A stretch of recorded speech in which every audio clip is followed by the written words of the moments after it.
Welcome back, everyone, to Yahoo Finance. It is time for the triple play today. Dave, Rachelle, and I have three tickers that we've been tracking throughout the day's session. And I'm going to kick things off here on the day because it's an interesting one that I've been tracking. Shares of Goldman Sachs here. And it's on news that they're going to allow for these $10,000 home improvement loans.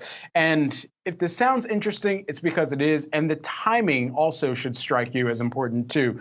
This is a time where we know in a rising rate environment that banks are already going to be some of the beneficiaries there. And so now with the $10,000 home improvement loans that they're also going to be taking further into and leaning further into that consumer lending market, this is all the more important because in a rising rate environment, banks, of course, naturally going to be some of the beneficiaries, but they've been cozying up to consumers even more so. You'll remember that they launched Marcus. And then additionally, like all lenders, Goldman should get a boost if the Federal Reserve pushes short-term rates further higher and long-term rates to follow further in the future. And so with all of that in mind, I think it also comes at this time where we've seen some of the financial institutions buying up real estate as well. And so it begs the question of what the housing market may look like if you have more people that are tapping into loans to do home improvement projects, while at the same time, some of the banks are instituting their own efforts to gobble up real estate wherever possible.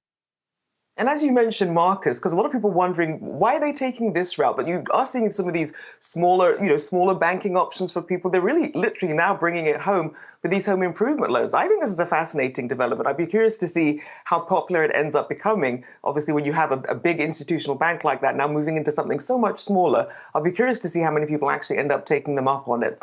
And speaking of some of these old school brands, I'm going with BB ticker symbol for Blackberry. Now, their Q4 earnings were better than expected, but they had a miss on their quarterly total revenues, falling 11.9% year on year to 185 million. Now, that sent the stock down even further than it was in pre-market hours. Right now, it's down about over 11% there.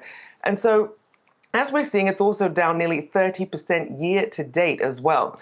Now, the company did make that shift from making mobile phones to focus on things like cybersecurity, as well as its Internet of Things business. Now, IoT sales, they were actually up over $50 million, according to CEO John Chen. But he did add that challenges for production remain due to ongoing supply chain pressures, as well as additional disruptions from the Russia-Ukraine conflict. So still a little bit of precarious territory there for the old school phone maker turned IoT developer. You just picked it because you still have one, don't you? I still miss the buttons. I did used to have one, but now I'm ruined now with all this smoothness, so I'm ruined now. That's unfortunate. I knew you were very nostalgic for it. Mine is a stock I talk about maybe too much, Activision Blizzard. It is ATVI, talking about it today for good reason. Well, the gaming stock trading 15% below Microsoft's offer of $95 per share. And now there's news that the DOJ and SEC are investigating an Activision options trade by media moguls David Geffen and Barry Diller just days before the acquisition by Microsoft was announced.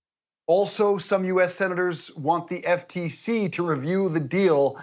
There is a lot of smoke going around Activision Blizzard. As for the stock, ATVI, it is up slightly on the day, less than 1%, about 0.67. But year to date, can't complain, up nearly 20%.